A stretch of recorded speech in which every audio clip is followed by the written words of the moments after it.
આપણે જાના હતા બાબા. બહેનું એમ એવું બપોરના 2 વાગે તડકો ખાવા આપણે જતા બાબા. क्या बात है सर। તડકો ખાતા ખાતા પહોંચી ગયા રાજકોટના એરપોર્ટે. 10-12 કિલો સામાન લઈને આપણે જતા મમ્મી દીસુ જોડે બાબા.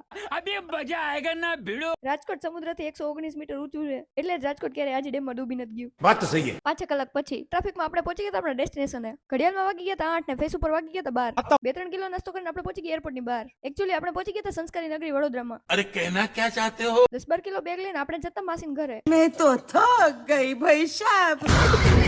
વડોદરા પહોંચતા પહોંચતા આપણી બેટરી થઈ ગઈ હતી લો.